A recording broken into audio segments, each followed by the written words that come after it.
நம்மளோட மக்கள் சந்திப்புக்கே அவ்வளவு இடையூறு, அவ்வளவு தடைகள், ஊர் உலகத்துல யாருக்கும் இல்லாத ஒன்னா நமக்கு மட்டுமேன்னு தனியா ஸ்பெஷலா எக்ஸ்க்ளூசிவா நிறைய நிபந்தனைகள், நெருக்கடிகள், கட்டுப்பாடுகள், நம்மளை சந்திக்க வர்ற மக்களுக்கு சரியான பாதுகாப்பு இல்லாம, நம்ம கூட்ட நிகழ்ச்சிக்கு போதுமான பாதுகாப்பு இல்லாமன்னு இன்னும் வெளியே சொல்ல முடியாத நிறைய சூழ்ச்சிகள் எல்லாத்தையும் தாண்டி தான் நாம் இந்த இடத்துக்கு வந்திருக்கிறோம்.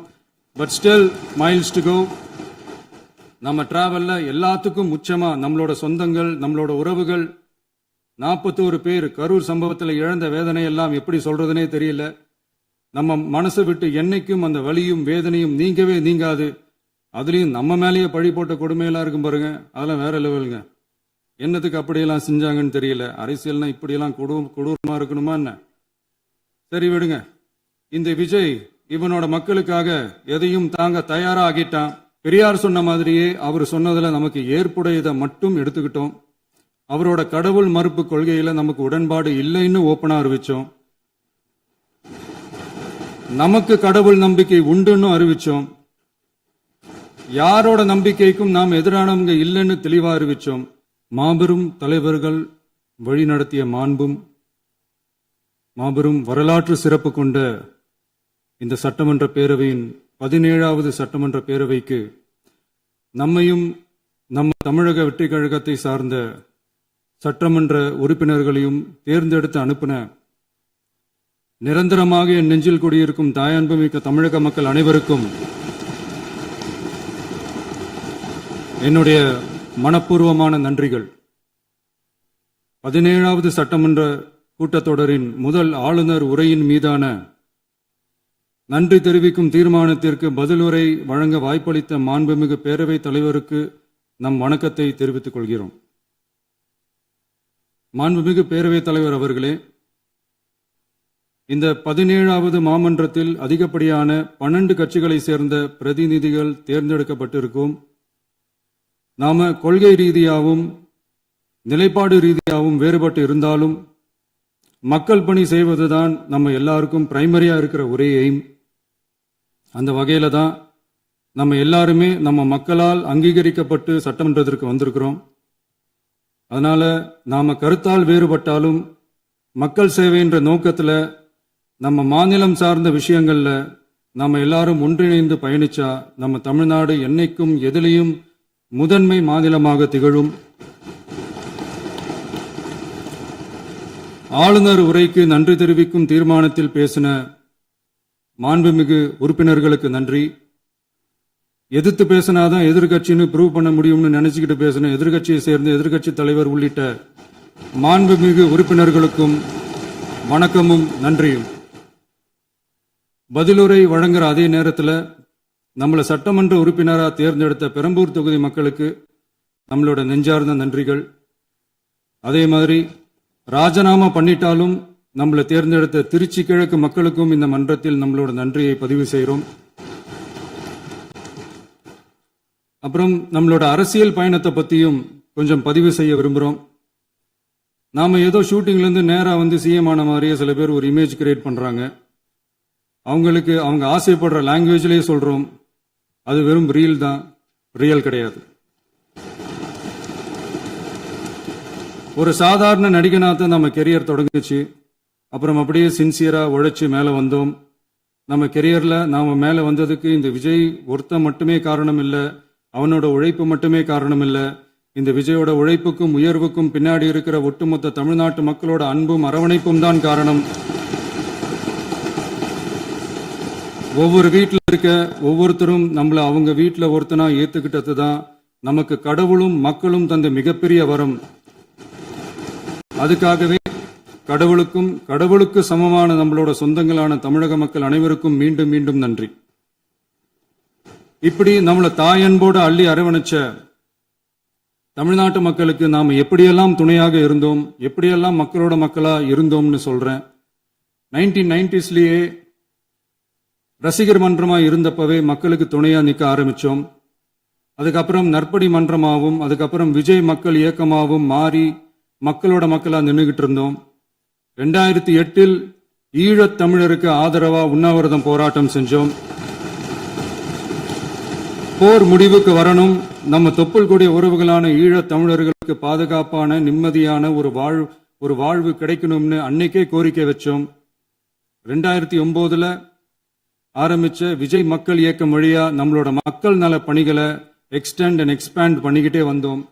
கல்விக்கு துணையா இருந்தோம், சோஷியல் சர்வீஸ் செஞ்சோம், வெள்ள நிவாரணத்துல துணையா இருந்தோம், கொரோனா காலத்துல மக்களுக்கு தோள் கொடுத்தோம். விலையில்லா விருந்தகம், குருதியகம், முட்டைப்பால் ரொட்டி திட்டம், விழியகம், பயிலகம், நூலகம், இப்படி பல வழியில மக்களுக்கு துணையா இருந்தோம். அப்புறம் நம்மளோட திரைப்படங்கள்ல நம்மளால முடிஞ்ச வரைக்கும் ஊழல் எதிர்ப்ப சொன்னோம், சமூக நீதியை சொன்னோம், கல்வியை பத்தி சொன்னோம், அரசியலை பத்தி சொன்னோம். அரசியலை பத்தி பேசுனதுனால நம்ம படங்கள் சந்திச்ச இதுவரைக்கும் சந்திக்கிற பிரச்சனையை பத்தி எல்லாருக்குமே தெரிஞ்சதுதான். இது மட்டும் இல்லாம 2011 நாகப்பட்டினத்துல மீனவர் பிரச்சனைகளுக்கு ஆதரவா ஒரு பெரிய பொதுக்கூட்டம் நடத்தினோம். மீனவர்கள் மீதான தாக்குதலை கண்டிச்சு பேசி அதுல நம்மளோட எதிர்ப்பை பதிவு செஞ்சோம். 2017 ஜல்லிக்கட்டு போராட்டத்தில் தமிழர் பண்பாட்டு உரிமைக்கான நம்மளோட ஆதரவை தெரிவிச்சோம். 2018 ஸ்டெர்லைட் போராட்டம், துப்பாக்கி சூட்ல பாதிக்கப்பட்ட நம்ம சொந்தங்களை நேர்ல சந்திச்சு ஆறுதல் சொன்னோம். 2021 உள்ளாட்சி தேர்தலில் விஜய் மக்கள் இயக்க வேட்பாளர்கள் போட்டியிட்டு ஜெயிச்சாங்க. கல்வி விருது விழா நடத்தி சிறந்த மதிப்பெண் பெற்ற மாணவ மாணவிகளுக்கு ஊக்கத்தொகையும் பரிசும் கொடுத்தோம். 2024 தமிழக வெற்றி கழகத்தை ஆரம்பிச்ச உடனேயே CAA-வை எதிர்த்து அறிக்கை விட்டோம். அரசியல் கட்சி ஆரம்பிச்சு விழுப்புரம் மாவட்டத்தில் விக்கிரவாண்டியில நம்மளோட முதல் மாநில மாநாட்டிய வெற்றி கொள்கை திருவிழாவை நடத்தினோம். தந்தை பெரியார், பெருந்தலைவர் காமராஜர், அண்ணல் அம்பேத்கர், வீரமங்கை வேலுநாச்சியார், மக்கள் சேவகர் அஞ்சலை அம்மாள்னு நம்மளோட 5 கொள்கை தலைவர்களை அறிவிச்சோம். இந்தியாவிலே 2 பெண் ஆளுமைகளை கொள்கை தலைவர்கள் அறிவிச்ச ஒரே கட்சி நம்ம டிவிக்கு மட்டும்தான் என்ற பெருமையோடு அறிவிச்சோம். பெரியார் சொன்ன மாதிரியே அவர் சொன்னதுல நமக்கு ஏற்புடையதை மட்டும் எடுத்துக்கிட்டோம். அவரோட கடவுள் மறுப்பு கொள்கையில நமக்கு உடன்பாடு இல்லைன்னு ஓப்பனா அறிவிச்சோம். நமக்கு கடவுள் நம்பிக்கை உண்டுன்னு அறிவிச்சோம். யாரோட நம்பிக்கைக்கும் நாம் எதிரானவங்க இல்லைன்னு தெளிவா அறிவிச்சோம். பெண் கல்வி, பெண்கள் முன்னேற்றம், சமூக சீர்திருத்தம், சமூக நீதி, இப்படி பெரியாரோட கருத்துக்களை நிறையவே ஏத்துக்கிட்டோம்னு அறிவிச்சோம். அண்ணல் அம்பேத்கரோட சம வாய்ப்பு, சம நீதி, சமத்துவத்தை ஃபாலோ பண்ணுவோம்னு அறிவிச்சோம். பெருந்தலைவர் காமராஜரோட மதச்சார்பின்மையை ஏத்துக்கிட்டதோட அவரோட நேர்மையான நிர்வாகத்தையே ஒரு கொள்கையா ஏத்துக்கிட்டோம்னு அறிவிச்சோம். வீரமங்கை வேலு நாச்சியாரோட மண் மீட்பையும் சமூக நல்லிணக்கத்தையும் பின்பற்றுவோம்னு அறிவிச்சோம். மக்கள் சேவகர் அஞ்சலை அம்மாளோட விடுதலை வேட்கையையும் மக்களோட வாழ்வாதாரத்துக்காக உறுதியாக நிற்கிறதையும் பின்பற்றுவோம்னு சொன்னோம். எல்லாருக்கும் எல்லாமும் கிடைக்கணும், எம் மதமும் நம் மதம்னு சொல்லி மதச்சார்பற்ற சமூக நீதி தான் நம்ம கொள்கைன்னு அறிவிச்சோம். நம்ம கொள்கை எதிரி யாரு, அரசியல் எதிரி யாருன்னு ஓப்பனா அறிவிச்சோம்.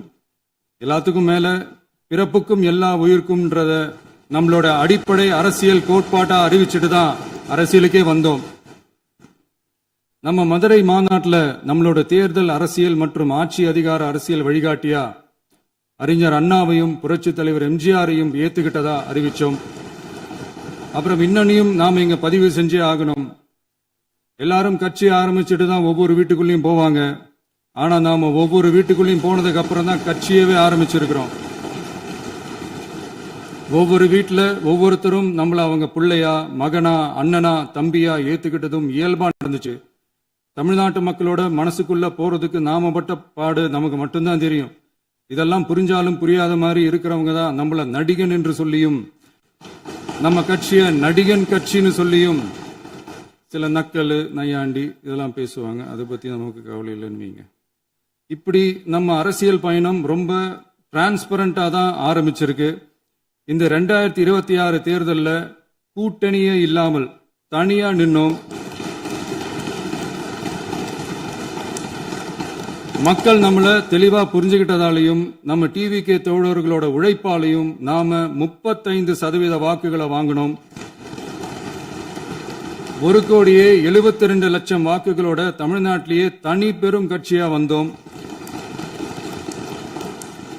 தமிழக மக்களாலையும் நம்மளோட ஆதரவு இயக்கங்களாலையும் இதோ இன்னைக்கு இங்க நம்ம டிவிக்கே ஆளும் கட்சியா உட்கார்ந்துருக்கிறோம். இந்த ஆளும் கட்சியா ஆனதும் அவ்வளவு சாதாரணமாலாம் நடந்துடல. 2.25 வருஷத்துல ஆட்சிக்கு வந்துட்டீங்கன்னு ரொம்ப கிண்டலா கேலியா சிலர் பேசுறாங்க.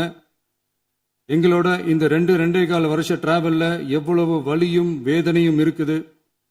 நம்மளோட மக்கள் சந்திப்புக்கே அவ்வளவு இடையூறு, அவ்வளவு தடைகள், ஊர் உலகத்துல யாருக்கும் இல்லாத ஒன்னா நமக்கு மட்டுமேன்னு தனியா ஸ்பெஷலா எக்ஸ்க்ளூசிவா நிறைய நிபந்தனைகள், நெருக்கடிகள், கட்டுப்பாடுகள், நம்மளை சந்திக்க வர்ற மக்களுக்கு சரியான பாதுகாப்பு இல்லாம, நம்ம கூட்ட நிகழ்ச்சிக்கு போதுமான பாதுகாப்பு இல்லாமன்னு இன்னும் வெளியே சொல்ல முடியாத நிறைய சூழ்ச்சிகள் எல்லாத்தையும் தாண்டி தான் நாம் இந்த இடத்துக்கு வந்திருக்கிறோம். But still miles to go. நம்ம டிராவல்ல எல்லாத்துக்கும் உச்சமா நம்மளோட சொந்தங்கள், நம்மளோட உறவுகள், 41 பேர் கரூர் சம்பவத்தில் இழந்த வேதனை எல்லாம் எப்படி சொல்றதுனே தெரியல. நம்ம மனசை விட்டு என்னைக்கும் அந்த வலியும் வேதனையும் நீங்கவே நீங்காது. அதுலயும் நம்ம மேலேயே பழி போட்ட கொடுமையெல்லாம் இருக்கும் பாருங்க, அதெல்லாம் வேற லெவலுங்க. என்னத்துக்கு அப்படியெல்லாம் செஞ்சாங்கன்னு தெரியல. அரசியல்னா இப்படியெல்லாம் கொடூரமா இருக்கணுமா என்ன? சரி விடுங்க.